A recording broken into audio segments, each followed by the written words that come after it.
So here's something that's been sitting in my mind for the past few weeks. I keep looking at the numbers, the data, the projections from people who actually know what they're talking about, and I'm noticing this pattern that nobody's really connecting the dots on. Meta just came out and said one employee can now do the work of 20 people. 20. The CEO of Anthropic, the company building Claude, is predicting half of entry-level white-collar jobs could be gone in 5 years. And Bill Gates? He thinks humans won't be needed for most tasks within a decade. But here's what gets me. Median household income in the US right now is sitting at $83,730. Basically flat since 2019 when you adjust for inflation. Meanwhile, the S&P 500 just had back-to-back years of 23% and 25% returns. 53% total over 2 years. That's one of the strongest runs since the late 90s. You see where this is going? There's this massive gap opening up between people who own things and people who work for things. And it's not some distant future problem. It's happening right now, while most people are still playing by the old rules. I want to show you something that shocked me when I first saw it. Since 1980, worker productivity in the US has gone up 81%. You'd think wages would track that, right? They're up 30%. 30. Where'd the other 51% go? Corporate profits. Shareholders. People who own pieces of companies instead of just working for them. And AI is about to turn that gap into a canyon. Think about what it means when one person can do the work of 20. That doesn't mean companies hire 20 times fewer people and everything else stays the same. It means the people who own those companies just captured the value of 19 workers without having to pay them. Here's the thing that keeps me up at night. Housing affordability just hit levels we've never seen. 57% of American households can't afford a $300,000 home. In 17 states right now, home ownership is flat out unaffordable for the median family. Back in 2020, only California was in that category. So you've got this situation where the traditional middle-class wealth builder, real estate, is getting further out of reach every year. The stock market is concentrating into fewer and fewer mega-cap tech companies, and AI is about to make human labor worth less while making capital ownership worth more. I'm not trying to be doom and gloom here. Actually, the opposite, because there's something happening right now that most people are completely missing. We're in this weird window. AI tools are powerful enough that a single person can build things that would have required a whole team just 2 years ago. But they're not so universal yet that everyone's doing it. That gap? That's opportunity. Let me give you a concrete example. You know how much it used to cost to build a decent business website with all the functionality you'd need? Easily $10,000 to $20,000. Developer time, designer time, maybe a copywriter. Now, someone who knows how to use Claude or ChatGPT effectively can build something comparable in a weekend. For basically free. That's not theoretical. That's happening right now. But here's where it gets interesting. This advantage won't last. Once everyone adopts AI as the standard way of working, we're back to winner take all. The edge disappears when it becomes table stakes. So what do you actually do with this information? The obvious answer is learn to use these tools. But that's not enough. Productivity by itself doesn't save you if you're still trading time for money. Because if AI makes everyone twice as productive, companies don't need twice as many workers. They need half. The real move is understanding that we're shifting from an economy where working hard gets you ahead to an economy where owning things gets you ahead. Look at the numbers. A single-person household in the US makes a median of $42,124. Two-person household, $90,465. That's not because 2 people work. It's because 2 incomes means more money to invest, to buy property, to build equity. The formula used to be pretty simple. Go to college, get a stable job, work your way up, buy a house, retire comfortably. That worked when productivity gains got shared with workers. It doesn't work when productivity gains go to capital. And I know what you're thinking. This sounds like you need money to make money. You're not wrong, but you don't need as much as you think. Here's what changed. The barrier to entry for ownership just dropped dramatically. You can buy fractional shares of stocks for $5. You can invest in index funds with no minimum. You can start a one-person business with AI doing the heavy lifting for practically nothing. The question isn't whether you can participate, it's whether you will. Because here's the uncomfortable truth. If you're relying entirely on selling your time, you're on the wrong side of this shift. It doesn't matter if you're making $50,000 or $200,000 a year. If it all comes from wages and none of it converts to ownership, you're running in place while the treadmill speeds up. Let me break down what the data is actually showing us. Real median household income. Basically flat. Stock market. Up 53% in 2 years. Housing prices. Up. But affordability down because rates and prices both increased. Corporate profit margins, at record highs, 14%. You see it? Working isn't getting more valuable. Owning is. The magnificent 7 stocks, Apple, Microsoft, Nvidia, Amazon, Tesla, Meta, Google, they drove more than half the S&P 500's returns last year. Their combined market cap is now larger than the entire GDP of most countries. And their spending on AI? $400 billion annually. That's more than the entire U.S. energy sector.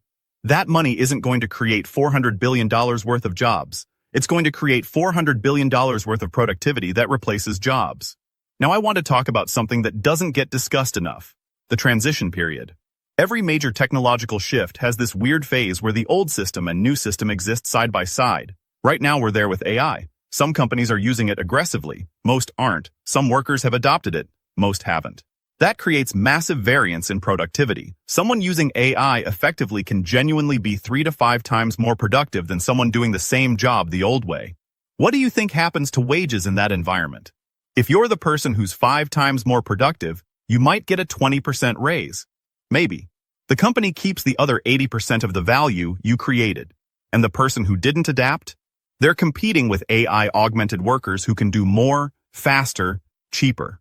This is why the whole earn more, save more, invest. More advice is only half right.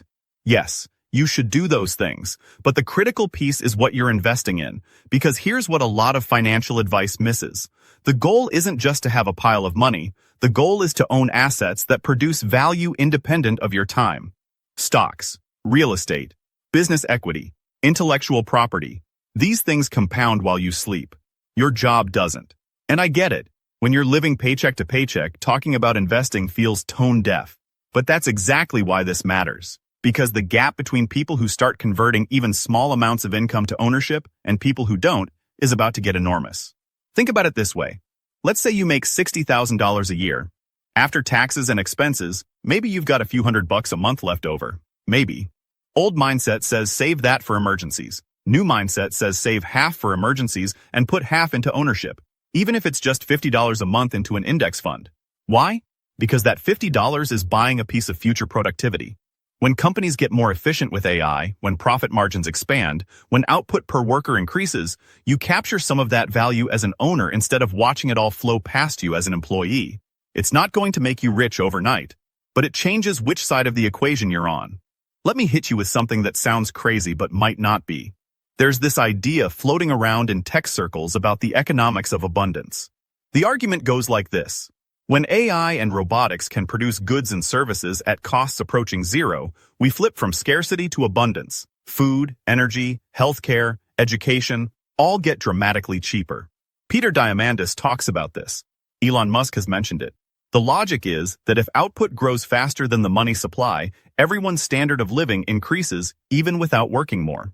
Maybe that happens. But here's the catch. During the transition, before we get to that hypothetical, abundant future, there's going to be this period where productivity gains flow almost entirely to capital owners. And if you're not positioned as a capital owner during that transition, you might get completely priced out of ever becoming one. This is already happening with housing. Back in 2019, the median home price to median income ratio was about 4.6, pretty standard historically. Now in places like California and Hawaii, over 8. Miami's housing costs consume 36% of median income. El Paso, 20%. What changed? Not the houses, the distribution of who can afford to own them. Same thing is about to happen with everything else.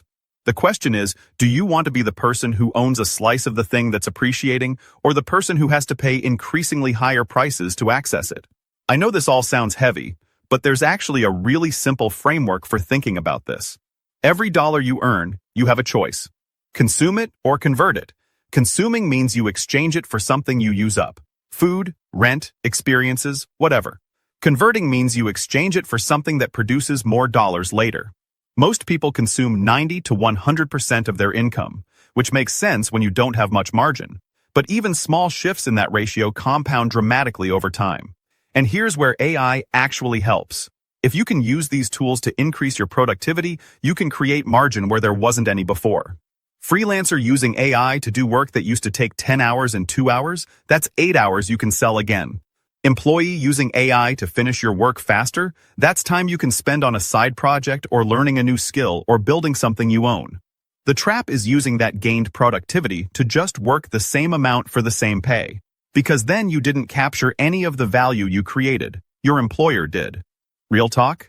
The next 5 years are probably going to determine whether you're on the owning side or the working side of the economy for the rest of your life.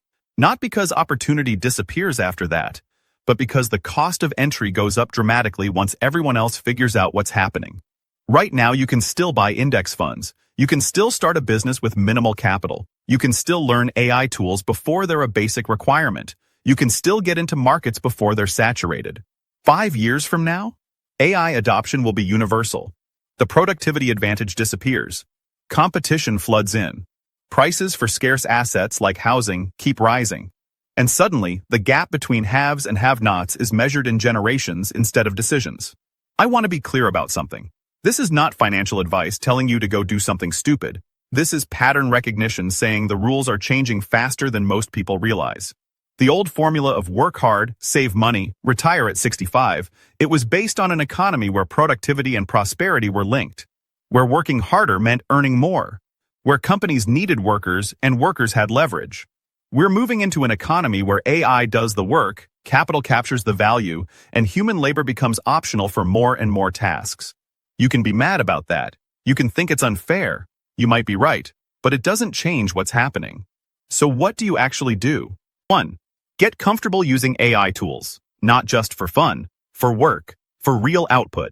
Because being productive without AI in 3 years is going to be like being productive without computers in 2010. Technically possible, but competitively obsolete. 2.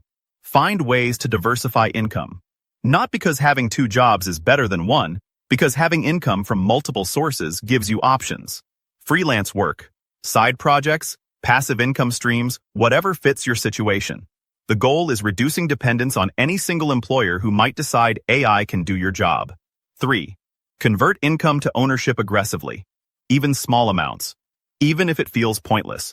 Because the math of compound returns is undefeated and starting earlier always beats starting with more. 4. Cut unnecessary expenses ruthlessly. I know that sounds like basic financial advice, but the context matters. You need margin. 3 to 6 months of expenses saved. Not because disaster might strike, because opportunity might strike and you need the flexibility to take it. 5. Practice deep focus. This sounds random, but hear me out. The ability to sit and concentrate on hard things for 4 hours straight is becoming rare, and rare skills are valuable skills. If everyone else is distracted and you're not, that's edge. Look, I don't know exactly how this plays out. Nobody does. The timelines might be wrong. The predictions might be overblown. Maybe regulation steps in. Maybe new jobs emerge faster than AI displaces old ones. Maybe the whole thing takes 30 years instead of 5. But here's what I do know. The gap between productivity and wages has been growing for 40 years. AI is accelerating it. Asset prices are rising faster than incomes. And the people who own things are capturing value that used to go to people who did things. You can wait and see what happens. Or you can position yourself for the most likely scenario and adjust if you're wrong. The cost of being early and wrong is pretty low. You invested some money, learned some skills, built some margin. Worst case, you're slightly better off than you would have been. The cost of being late and right is devastating. You wake up in 5 years and realize you can't afford a house, your job is replaceable, and everyone who saw this coming is pulling away from everyone who didn't. I think about this as a head start, not a deadline. Like the starting gun just went off, but most people are still stretching. You've got time to build skills, time to accumulate assets, time to create optionality, but that time is finite, and it's shorter than you think. So the question isn't whether the AI economy is coming, it's whether you're going to participate as an owner or as labor. And that choice is being made right now, whether you realize it or not.